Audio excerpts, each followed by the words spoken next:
All right. Good morning on the best Thursday of the year. It's day one of the NCAA Division I men's basketball tournament. I know we've had a couple of first round games already because it's the opening rounds, but those don't really count. No offense to the teams that played. I'm Paul Olson. I'm the Vice President for Academic Affairs at the University of Jamestown, and I am taking on Sean Johnson, our Athletic Director. The good news for me is that because I'm the academic dean, if he beats me, I don't lose anything. He's supposed to win. If I beat him, he's lost to the academic dean as the athletic director. So really all of the pressure is on him. The other advantage that Sean has is that I've been out of the country for the past 11 days and I have not seen the bracket yet.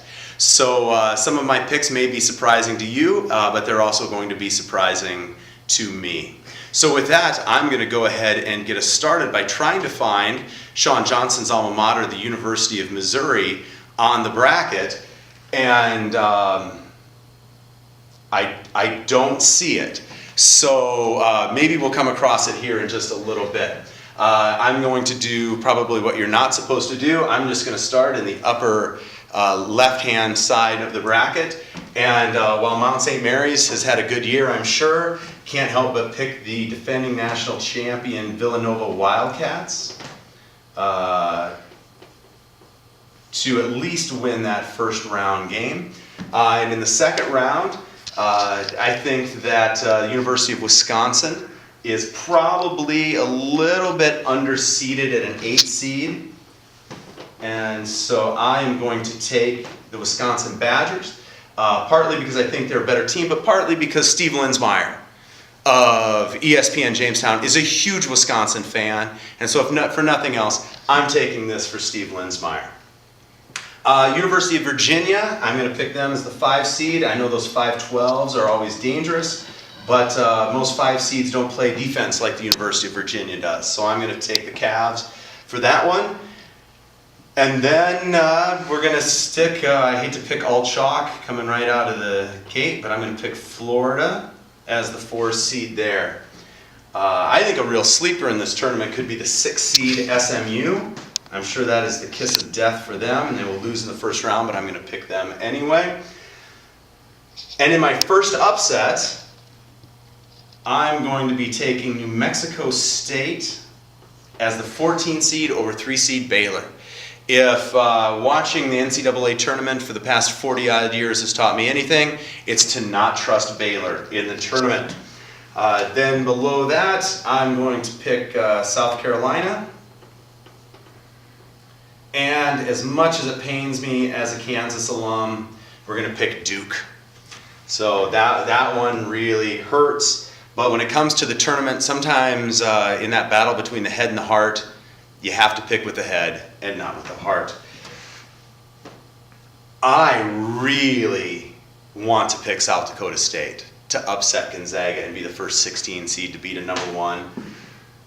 But I just can't do it. I cannot do it. Gonzaga has such good interior play. I love good interior play. We have to pick them.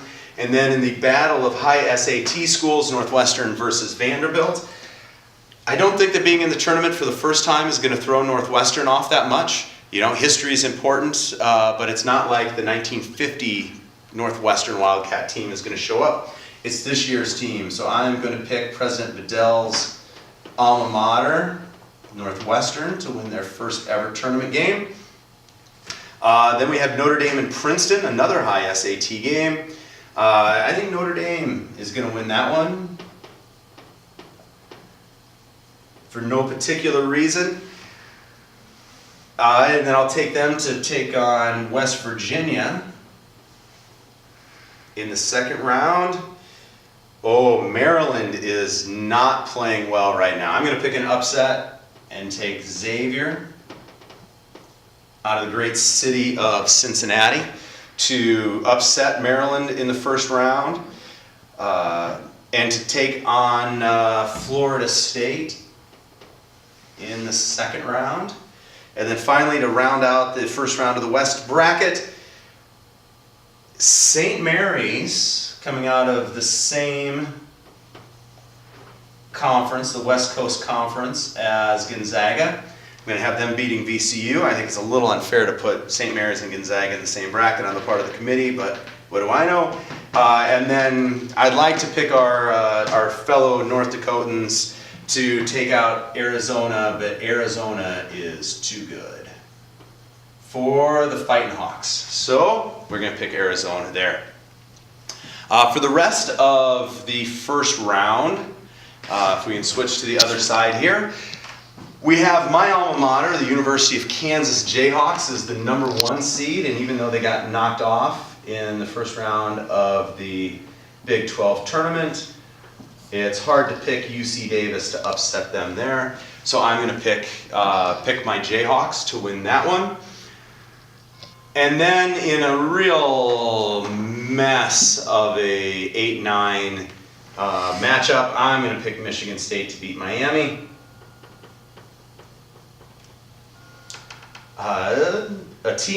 One of the teams from the Big 12 that really scares me as a Jayhawk alum is Iowa State, because they are very unpredictable. And then as the 5 seed, so I'm going to pick them beating Nevada. And then I think the best 4 seed we've got going on here, assuming who we got, yeah, Butler is the 4 in the other bracket there. Yeah, Purdue's probably the best 4 seed, so we'll pick Purdue. I like Creighton, but their point guard who is leading the nation in assists is hurt. So I'm going to pick an upset and pick the University of Rhode Island to down Creighton. We're going to have Oregon advancing. And then we have a really interesting 7-10 matchup. I'm going to take Michigan over Oklahoma State. Oklahoma State. And then Louisville, a team that, even though that is James Doan, one of our engineers' alma maters, I don't care a lot for. And who actually, depending on what their governor thinks, may not exist as a university anymore right now. So I assume they still exist. Then as we move to the south, we're going to pick the Tar Heels. Oh, an 8-9 matchup of Arkansas versus Seton Hall. I can safely say I have no idea who's going to win this one. I haven't seen either team play. So I'm going to pick Arkansas simply because it has the word Kansas in it. I'm going to pick, with no offense to the Golden Gophers, I have no idea how they got a 5 seed. I'm picking Middle Tennessee State to upset them. I don't think it would be much of an upset. Middle Tennessee State, for those of you who are wondering, it's located in Tennessee, somewhere near the middle of the state. And then we'll take Butler to defeat Winthrop. And then at the bottom, I'm simply not allowed to pick Kansas State to win as a KU alum. Just for the record, it's not that KU folks don't like Kansas State, it's that we simply don't care about Kansas State, which in a lot of ways should probably hurt worse. So I'm going to pick Cincinnati to beat them. UCLA is going to beat Kent State. Wichita State is severely underseeded at a 10 seed. There's no justice with that.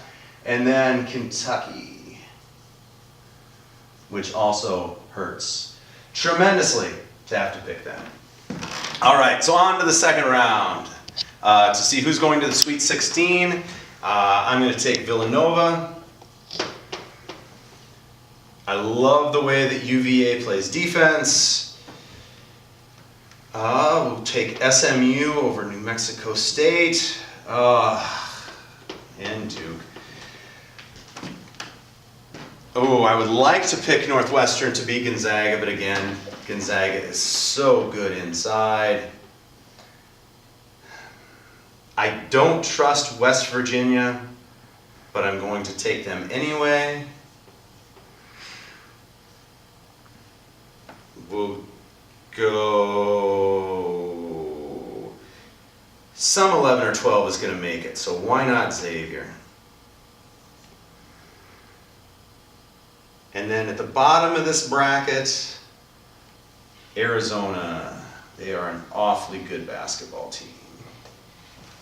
All right, so on the other side, heading to the Midwest, we're going to pick Kansas over Michigan State in a blue bloods second round matchup.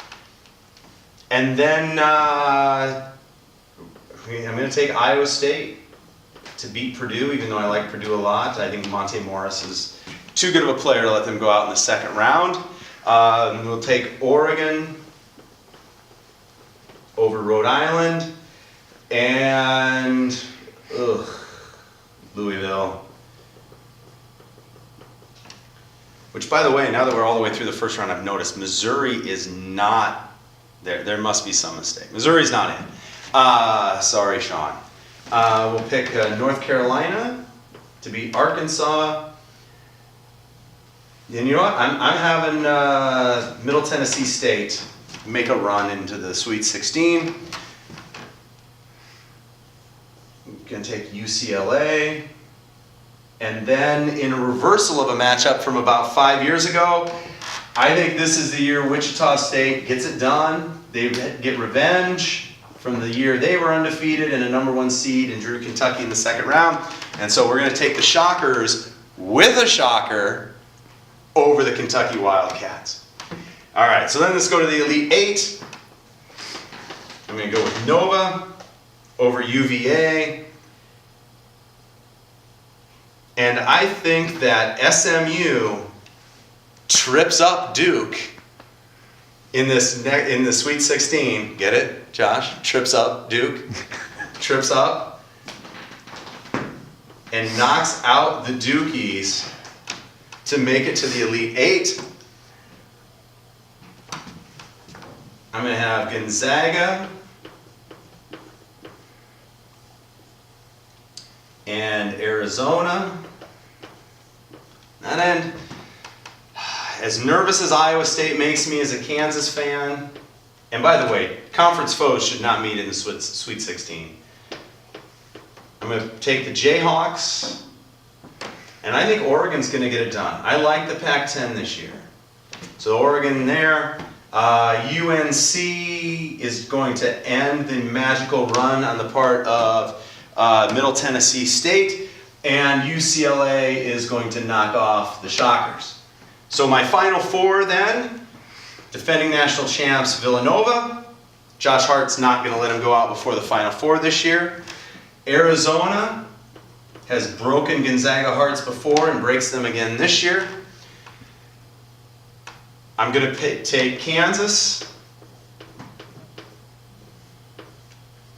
And at the bottom of the bracket, I'm going to have UCLA knocking off UNC to get to the Final Four. And on that Saturday night at the Final Four, I've got the Arizona Wildcats knocking off Villanova. And as much as it hurts, UCLA knocking off my Kansas Jayhawks. And on Championship Monday, I think Lonzo Ball's dad talks and talks and talks, and the UCLA Bruins win another national championship. All right, those are my picks this year, and I'm sure that Sean Johnson is really, really nervous now.